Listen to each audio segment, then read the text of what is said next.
예, 안녕하십니까. 임법교수 유병태입니다. 치과 치료한다고 잠깐 쉰다는 게 오랫동안 쉬었습니다. 하여튼 그간에 뭐 하다 보니까 박사 논문도 쓰고 했는데 석사 논문을 17년 8월 달에 이제 통과를 받고 바로 박사 과정을 진학을 했습니다. 석사를 마친 지는 오래됐는데 뭐 여의치 않아서 경제적이든 뭐든 오랫동안 하지 않고 있다가 법무사를 합격을 하고 뭐 다른 일을 했었죠. 합격을 하고 법무사 실무 교육을 들어가니까 그 17년도 전반기죠. 그 그때 뭐 많은 사람들이 그 신탁이 앞으로 뭐 블루오션이다. 뭐 신탁이 완전 만능인 듯이 하면서 민법은 뭐 필요 없어질 거다. 그런 말을 하던데 아니 어떻게 그런 말을 할 수 있나 싶어서 신탁법을 공부를 해야 되겠다라고 생각을 하고 신탁과 관련해서 보니까 채권자 보고에 좀 문제점이 있겠다 해서 석사 논문을 부동산 신탁과 위탁자의 채권자 보호에 관한 연구 해서 석사 논문을 쓰고 바로 박사를 진학을 해서 뭐 박사 진학한다고 해서 박사 논문을 바로 쓸 수 있는 건 아니죠. 어쨌든 업도 해야 되고 했는데 어떤 신탁의 나름대로 문제점이 보였는데 이 신탁이 일제 시대 때 뭐 일본 신탁법이 의용됐습니다. 근데 그다음에 뭐 민법 제정하고 60년도에 뭐 구신탁법이 있었습니다. 근데 신탁법을 활용하는 경우가 거의 없었습니다. 근데 11년도에 신탁법을 개정을 하고 난 뒤에 뭐 신탁과 관련돼서 여러 곳에서 시험 문제도 나오고 하면서 17년도부터 갑자기 붐이 일어났습니다. 그래서 붐이 일어나는 건 좋은데 문제점이 발생하면 안 되죠. 그래서 내 눈에 보이는 채권자 보호에 미흡한 점이 있어서 석사 논문을 빨리 쓰고 박사 쪽에 가서 역시 그쪽 분야를 공부를 했는데 사고가 발생했죠. 원래 이 논문을 지난 학기에 통과받으려고 했었는데 이제 이 나이에 박사해서 뭐 하겠나 이런 생각도 있었는데 또 옆에 또 같이 하시는 분이 하도 뭐 같이 하자 해서 이번 학기에 뭐 완전 좀 전념을 했었죠. 그래서 이제 촬영하는 것도 좀 그랬는데 다들 인터넷 보시면 알겠지만 뭐 전세 사기 뭐 그건 또 특별법에 의해서 일부 보호되는 부분이 있다라고 하는데 뭐 만분의 1도 안 되겠죠. 피해 당한 사람들에 대한 구제책이. 근데 신탁하고 결합된 전세 사기 뭐 인터넷에 검색해 보면은 신탁 전세 사기 뭐 이런 식으로 검색이 되는데 이분들을 보호할 방법이 현재 법이나 현재 판례로는 없습니다. 그래서 판례 변경이나 법의 어떤 약간의 입법이 좀 있어야 되지 않을까. 그쪽에 포인트를 두면서 뭐 해서 이제 통과를 받았습니다. 23년 12월 달에 통과받고 이제는 논문 다 제출된 상태인데 어쨌든 뭐 나름대로는 꽤 전념을 했습니다. 그 정도 하고 그 이제 지금 남은 거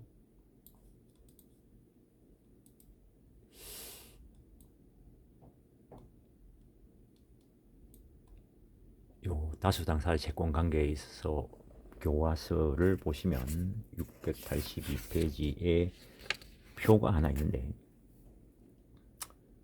뭐 객관식은 이 표 가지고 무조건 해결됩니다. 뭐 23년도에도 법무사에서 다수당사 요 표 가지고 해결할 수 있는 문제가 한 두 문제 정도 나왔는데 이 표만 딱 머릿속에 들어있으면은 그냥 도구 답 고르듯이 일하면 못 알아들으실 수도 있는데 그 산수처럼 딱 해결될 수 있습니다. 근데 물론 이제 표를 기억해야죠.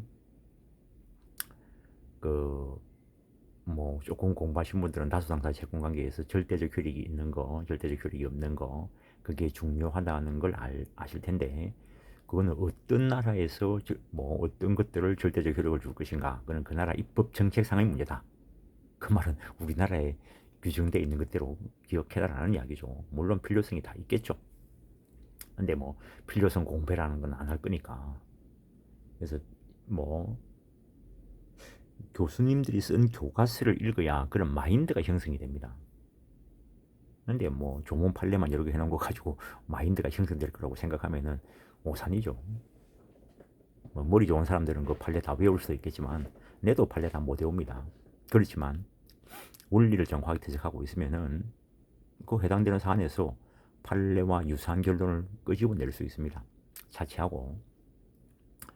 어쨌든 다수 당사자의 채권관계, 채권자 쪽이 여러 명일 수도 있고 채무자 쪽이 여러 명일 수도 있습니다. 이제 681페이지. 어쨌든 이 시간은 교재 1년 시간이니까 681페이지.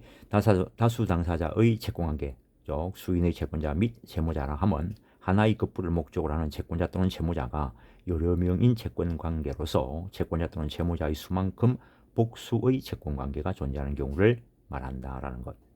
민법이 정하고 있는 다수 당사자의 채권관계, 민법전은 제3편 채권편 제3절 수인의 채권자 및 채무자에서 명문으로 분할 채권관계, 분할 채권관계라면은 거기에 분할 채권, 분할 채무를 다 포함하는 것이고 연대 채무, 보정 채무, 보정 채무 안에 단순 보정, 연대 보정, 공동 보정을 규정하고 있다. 여기에 추가하여 동설과 판례는 민법 여러 곳의 개별 규정에서 연대한다는 표현을 하고 있는 것 등과 관련하여 부진정 연대 채무라는 유형을 인정한다라는 것. 일단 민법은 분할 채권 관계를 다수 당사자 채권 관계의 원칙적인 것으로 본다라는 것. 이와 관련해서도 소송을 한 적이 있습니다. 앞에서 말씀드린 적이 있을 건데, 그래서 분할 채권 관계냐 불가분 채권 관계냐 상당히 중요할 수 있습니다. 어느 쪽을 끌고 가는 거에 따라서. 그래서 682페이지 보면은 그 1인에 관하여 생긴 사유 중에서 절대적 효력이 있는 것을 기억을 해야 되는데, 표를 기억하는 방법은 불가분 채권, 불가분 채무, 연대 채무, 부진 연대 채무, 보정 채무 순으로 일단 기억을 하시고, 연대 채무 쪽이 절대적 효력 있는 게 뭐 가장 많습니다. 일단 그 절대적 효력이 많다는 말은 담보적 효력이 약하다는 말로 연결될 수 있습니다. 일단 연대 채무에 그 절대적 효력이 있는 거 변제, 일반적으로 변제라면 대물 변제까지 포함하는데 불가분 채권 쪽에는 변제만 포함되고 대물 변제는 포함 안 됩니다. 그리고 이행 제공과 관련한 수령 지체, 공탁, 그다음에 이행 청구와 관련된 지체, 소멸시효 중단, 상계, 경계, 이것들이 일반적 절대적 효력이 있는 것이고, 그 다음에 상계권자가 상계하지 않을 때 다른 연대 채무자가 상계권 있는 자의 권리를 행사했을 때 부담 부분에 대해서 절대적 효력이 있는 상계, 면제, 혼동, 소멸시효 완성, 이런 것들이 있다는 거. 그거를 기억하고, 절대적 효력에 포함 안 되는 것은 당연히 상대적 효력이 있겠죠. 그래서 연대채무 쪽으로 기억을 하고, 분할채권, 분할채무 쪽에 보면은 변제, 수령지체, 공탁까지 절대적 효력이 있고, 불가분 채권에는 대물 변제에는 절대적 효력이 없고, 그 다음에 청구와 관련돼서 지체, 청구에 의한 소멸시효 중단, 그게 절대적 효력이 있다는 걸 나타내는 것이고, 그 다음에 부진적 연대 채무 쪽에 보면은 변제, 대물 변제, 공탁, 상계, 그 다음에 보정 채무, 보정 채무는 주 채무자가 한 것들은 다 절대적 효력이 있습니다. 보정인이 한 것 중에서 변제, 대물 변제, 공탁, 상계가 절대적 효력이 있다라는 거. 그래서 이 표를 가지고 객관식 문제는 전부 해결됩니다. 내도 예전에 뭐 사법시험 공부할 때 항상 내는 책으로 볼 때 민법 총칙, 채권 강론, 채권 총론. 물론 처음부터 그래 보진 않았고 어느 정도 민법이 되고 난 뒤에는 민법 총칙, 채권 강론, 채권 총론 그리고 물권법을 봤습니다. 그래서 채권 마지막에 이 다수 당사자의 채권 관계를 봤는데 누구나 다 이게 상당히 힘들어하는 부분이죠. 이 부분이 1대1로 채권 채무 관계가 돼도 뭐 헷갈려서 미칠 지경인데 여러 명끼리의 문제니까 뭐 누구나 다 여기서 힘들어하는데 그래서 내가 그 해마다 나온 기출 문제를 딱 봤어요. 기출 문제 보니까 1년에 한 문제 나올까 말까 하더라는 거지. 객관식에서. 그래서 이 관련되는 표를 그때 사법시험 공부할 때 지금부터 한 20년, 25년 전에 표를 그린 겁니다. 25년? 뭐 한 30년 전에 그렸나? 그리고 이 표만 딱 가지면 객관식 문제는 100% 해결된다는 거죠. 그다음에 뭐 요즘은 뭐 법무사 시험에서도 이게 주관식으로도 나오는데 주관식으로 나오면은 그게 어떤 채권 관계인가? 일반적으로 주관식에 나오면 부진적 연대 채무와 관련된 부분이 주로 나옵니다. 그러면 거기서 절대적 효력이 있는 게 뭔가 아닌가 요것만 구별되면은 나머지는 법 조문에 다 있습니다. 2차 시험에서는. 그래서 그 아예 법 조문도 확인 안 하고 기본 그 없이 그 하면은 시험장에서 법 조문도 못 찾죠. 특히 뭐 등기법과 관련되는 것들 법무사 시험 칠 때 조금만 이해하면은 내용이 다 법 조문에 있는데 그 뭐 내도 시험 치러 가보면은 얘는 뭐 법전 보고 뺏길 게 그래 많았는데 사람들이 뭐 한숨만 쉬고 있더라는 거지. 법전에 있는 걸 평소에 공부할 때 법전을 안 봤다는 거죠. 하기야 이해를 못하면은 법전이 의미가 없죠. 이해는 머릿속에 들어있고 그래서 시험장에서 관련 법조문을 찾는 거죠. 그래서 부진적 연대 채무의 절대적 효력이 있고 어떤 것들이 부진적 연대 채무인가를 판단하면은 서술에 나갈 수 있다는 거죠. 그래서 이 부분은 이 표를 딱 머릿속에 넣어놓는 겁니다. 딱 이게 나오면은 위에 조금 전에 봤던 거, 그 불가분 채권, 불가분 채무, 연대 채무, 부진 연대 채무, 보증 채무 딱 놔놓고 그 다음에 변제, 대물 변제 이거 딱 중간에 놔놓고 표 딱 하면은 바로 딱 몇 초 내에 이 그림이 딱 그려집니다. 객관식에서는 이 표만 가지고 다 해결되고 주관식에서는 이 표를 딱 놔놓고 조금 찾아가면서 하는 거죠. 물론 기본적인 이해 없으면은 백날 외워도 소용없습니다. 내가 화낼 일 아니고 683페이지 분할 채권관계. 분할 채권관계란 하나의 가분급부에 관하여 채권자 또는 채무자가 다수 있는 경우에 특별한 의사 표시 없으면 그 채권 또는 채무가 수인의 각 채권자나 각 채무자 사이에서 균등한 비율로 분할되는 다수 당사자의 채권관계이다. 민법에서 달리 정한 바가 없으면 이게 원칙적인 모습이라는 거.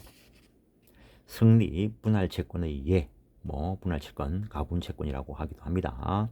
공유자들이 가지는 채권은 원칙적으로 가분 채권이다. 토지 공유자는 특별한 사정이 없는 한 그 지분에 대응하는 비율의 범위 내에서만 그 차임상의 부당이득 반환의 청구권을 행사할 수 있다. 1번, 2번 같은 말입니다.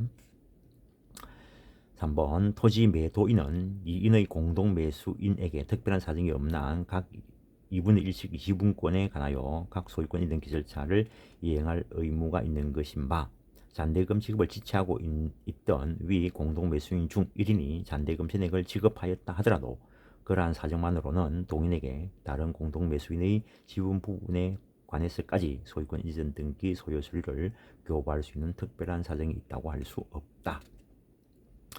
매수인 쪽에서 가분 채권을 가지고 있는 거죠.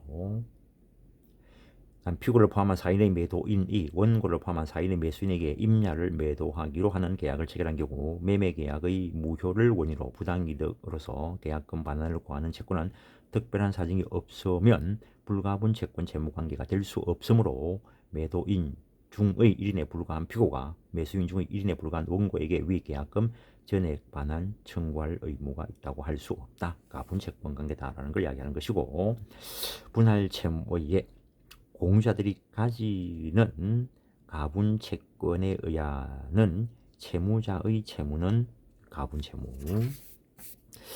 매도된 부동산 공동상속인이 부담하는 이전 등기 의무, 가분 채무, 조합 채무에 대한 조합원들의 책임, 그다음에 금전 채무와 같이 급부의 내용이 가분인 채무가 공동상속된 경우에 그 공동상속인들이 분할 협의에 의해서 채무자 1인에게 다 귀속시키기로 합의했다 하더라도 채권자에게 효력을 미치지 못합니다. 그게 채권자에게 효력을 미치게 한다면 채권자 망하게 할 수 있습니다. 한번 생각해 보십시오. 그래서 금전 채무 같은 가분 채무 공동 상속되면은 여전히 가분 채무로 귀속된다는 거. 공동불법의 중 1인에 대하여 구상 의무를 부담하는 다른 공동불법의 행위자가 수인인 경우에 특별한 사정이 없는 이상 그들 구상권자에 대한 채무는 각자의 부담 부분에 대해서 분할 채무가 되는 것이 원칙이다. 그런데 구상권자인 공동불법의 행위자 측에게 과실이 없는 경우라면 그때 내부적인 부담 부분이 전혀 없는 경우에 이와 달리 그에 대한 수인의 구상 의무 사이의 관계, 그때는 부진정 연대 관계로 본다는 것. 일단 다수 당사자의 채권 관계 쪽에서 그 목차 번호를 좀 헷갈리게 붙지 않는데 내가 이걸 여러 곳에 따로 쓰다가 한쪽에 종합하다 보니까 숫자를 마지막에 좀 맞춰봤어야 되는데 일단 효력 3 효력이죠. 양갈로 1번 대외적 효력. 지금 분할 채권 관계 보고 있습니다. 분할 채권 관계에서의 각 채권자 또는 각 채무자는 균등한 비율로 분할된 채권을 가지거나 채무를 부담한다. 따라서 각 채권자는 자기 채권 비율을 초과하는 이행 청구를 할 수 없고 자기 지분만큼만 청구할 수 있고 각 채무자도 자기 채무 비율을 넘어서는 변제할 의무가 없다라는 거. 동그라미 2번 각 채권 또는 채무는 각각 독립한 채권 채무이다. 그러나 계약의 해지 요거는 해지권의 불가분성 규정이 적용된다. 그걸 이야기하고 있는 겁니다. 양갈로 2번 당사 1인에 대하여 생긴 사유의 효력. 이건 각각 독립적이기 때문에 절대적 효력이 인정될 게 없습니다. 그 정도 하시고 대외적 효력 3번 특별한 약정이 없다면 균등한 비율에 따른 각자의 독립된 채권 채무 유무로 분급관계나 구상관계는 원칙적으로 발생하지 않는다. 자기 거 자기가 이행하고 자기 거 자기가 받아가면 되죠. 내부적으로 비율이 균등하지 않다면 자기의 채권 비율을 넘는 급부를 수령한 그 자에게 그 자는 다른 자에게 분급하여야 하고 자기의 채무 비율을 넘는 부분에 대한 채무 이행을 한 자는 자인 채무를 변제한 자로서 구상권을 취득할 수는 있다라는 거. 공동명의예금 한번 읽어보시고 대리 쪽에서 한번 좀 파악할 거 보시고 그 다음에 불가분 채권관계. 불가분 채권관계란 불가분의 급부를 목적으로 하는 다수 당사자의 채권관계를 말한다. 그 409조 조문안 보시면은 채권의 목적이 그 성질, 살아있는 소 한 마리 이렇게 생각하면 되죠. 또는 당사자 의사표시에 의하여 성질에 의해서 또는 의사표시에 의해서 불가분이 되는 때가 있다라는 겁니다. 불가분의 발생 원인과 특색. 하나의 급부는 성질상 불가분, 예컨대 살아있는 소, 특정 주택의 인도인 경우도 있고 당사자 의사표에 의해서 불가분인 경우도 있다. 급부가 불가분이므로 각 불가분 채권자는 급부의 일부만을 청구할 수 없고죠. 그건 못합니다. 명백하게 없고 살아있는 소 한 마리 에 대한 채권인데 다리만 잘라달라. 오유 끔찍하죠. 일부만을 청구할 수 없고 각 불가분 채무자는 그 급부의 일부를 이행할 수 없다. 살아있는 소 주기로 해놓고 다리 하나 잘라주면 안 되겠죠. 끔찍한. 688페이지 불가분 급부가 성질의 변경이나 당사자 의사표시에 의해서 가분급부로 변경되면 분할 채권 관계로 변경된다. 그럴 수 있죠. 끔찍한 예는 안 들고 상상해 보십시오. 불가분 채권. 하나의 급부를 목적으로 한 수개의 독립된 채권인데 다만 급부가 불가분이므로 각 채권자는 전부의 급부를 청구할 수밖에 없다는 거. 대외적 효력.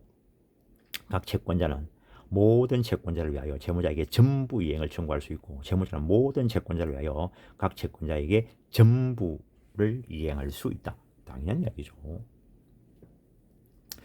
4명이서 살아있는 소를 한 마리 샀다면은 4명이 일단 소 내한테 가져왔나 할 수 있죠.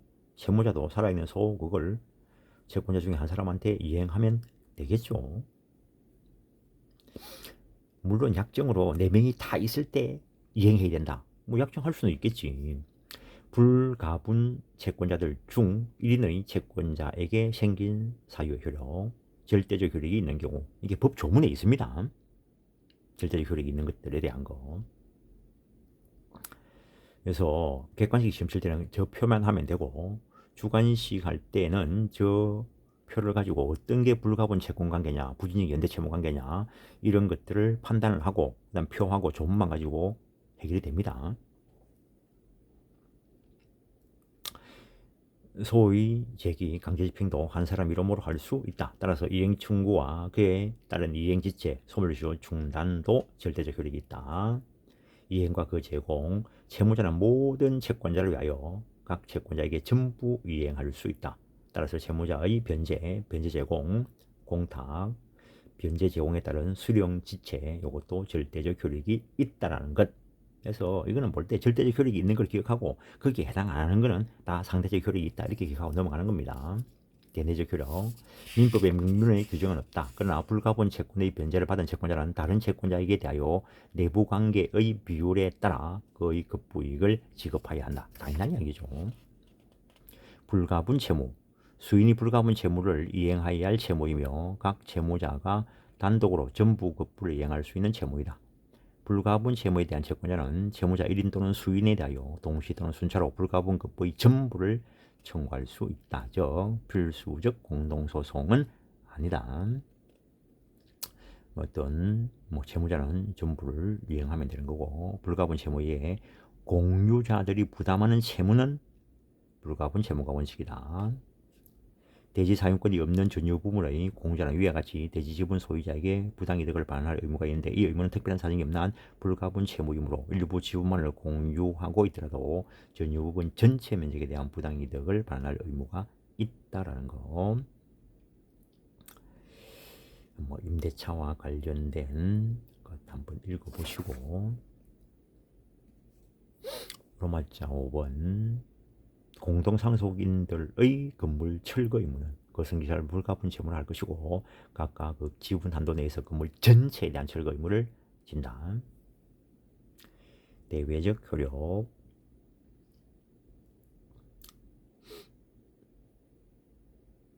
그 1인 채무자에 생긴 사유의 효력 중에서 절대적 효력이 있는 거, 이행과 관련되는 변제, 대물 변제, 공탁, 변제 제공 및 그 효과인 수령 지체는 절대적 효력이 있다. 나머지는 다 상대적 효력이 있다는 것이고, 대내적 효력, 채무자들끼리 내부적인 문제, 연대 채무에 관한 규정을 준용한다.